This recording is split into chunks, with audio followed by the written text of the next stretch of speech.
doing a really good job. He's fighting hard. He's fighting on a lot of fronts. He's helping with regard to the Russia-Ukraine catastrophe. And his words of wisdom mean a lot. And we've been friends for a long time now, really, from the first term on. And I appreciate you being here. Really nice. Thank you. Thank you. Thank you, Mr. President. I'm very happy to have the opportunity to exchange with President Trump and our teams. And indeed, we have a lot of things to do together, especially fixing, these crazy wars we have.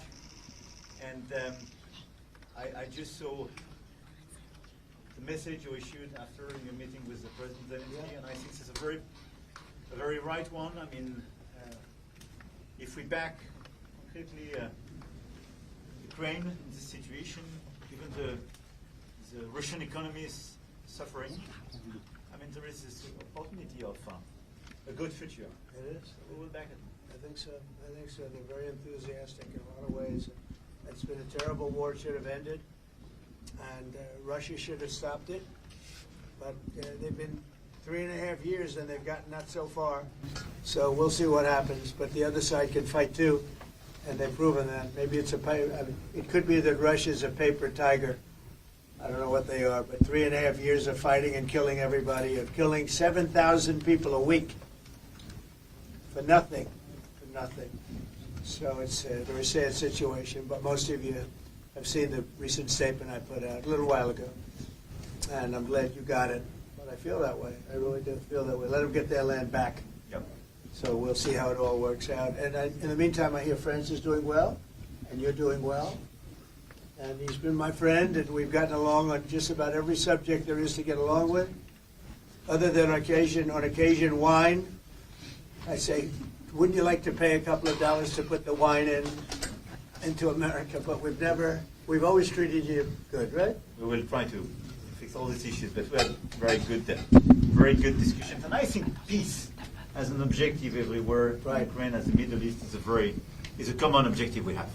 So we will work hard on it. Emmanuel has actually helped me with a couple of the wars. We settled 7 wars.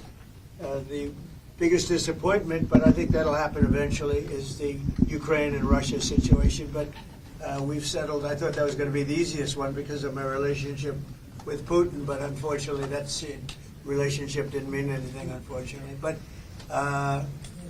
when I needed some advice and when I needed some help in terms of a country in that part of the world, you were always there, and you helped me settle some of these 7 wars. I'm very proud of the 7 wars, but you helped me settle them, and I appreciate that.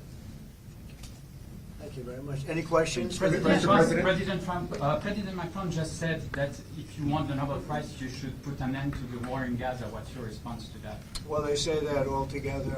It's Gaza, it's Russia, it's everything. I think Gaza's going to come along. We're going to have a very important meeting, and my next meeting actually is going to be very important with leaders in the region. And we're going to talk about Gaza. We're going to see if we can do something about it. We want to stop that. We want to get our hostages back, or their hostages back. We've gotten all of the American hostages, as you know, and Alexander, all of them have been back. Steve Witkoff's done a great job, and Marco always, and everybody.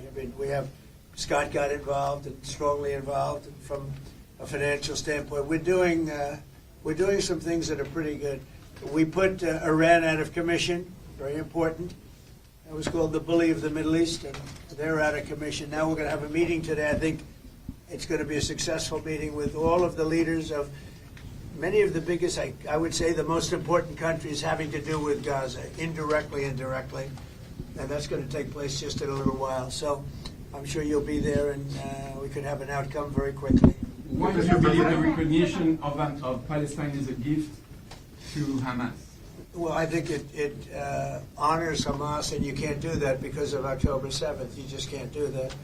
But we want our hostages back, and we don't want them back in 1s and 2s and take the next 2 years to do it.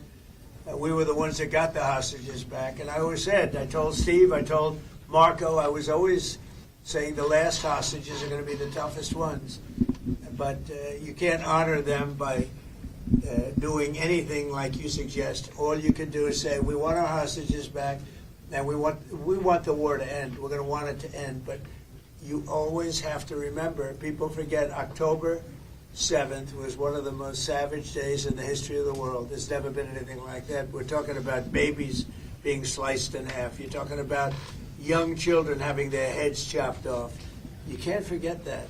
Would you recognize Palestine if the And hostages were just back? perhaps to make it clear on that, I think it's why yesterday 11 countries did recognize Palestine. Not as, I mean, it was not a decision taken like that, neither by UK, nor by Canada, nor by France. It's just a big change. President Trump is totally right. Nobody forgets the 7th of October. I went there a few days after, taking families in my hands, and we experienced all together these horrific attacks. And by the way, we lost a lot of French people in this terrorist attack. But after almost 2 years of war, what is the result? Once again, they killed the top leaders of Hamas. It works. This is a great achievement. But at the same time, you have as many Hamas fighters as you had the first day. So it doesn't work to dismantle the Hamas. This is not the right way to proceed. So we need a full-fledged process, and we worked very hard on the day after, and I totally share the sequencing.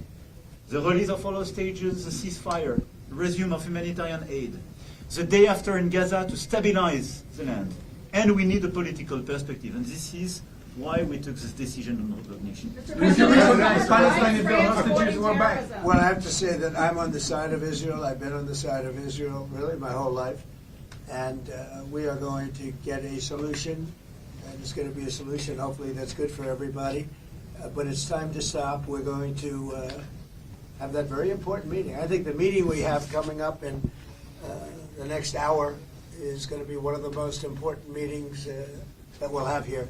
And we've had some important meetings. We've had some great meetings, and I understand where you are and where other people are too.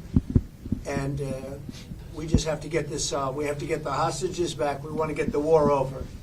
That's very important. We're going to end the war, get the hostages back, and we want them all back. We don't want to have one and then we'll give another two in about 3 months from now. We've been doing that for a long time. And in all fairness, we've gotten a lot of hostages back. But you have 20 hostages and you have probably 38 bodies, dead bodies. And the people that I see, and I speak to Israeli families. I was speaking to American families before, but we got them back.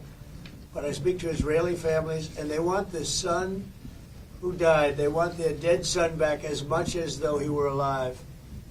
And it's an amazing thing to see, and it's a horrible thing actually to witness, but I've seen it a lot. So they have 20 hostages, they have 38 dead bodies, and we have to have them back, and we have to have them back immediately. Thank you very much, everybody. Thank you, Press. Thank you. Thank you, Press. Thank you so much. Thank you, Press. Thank you, Press. Thank you, Press. Thank you, Press.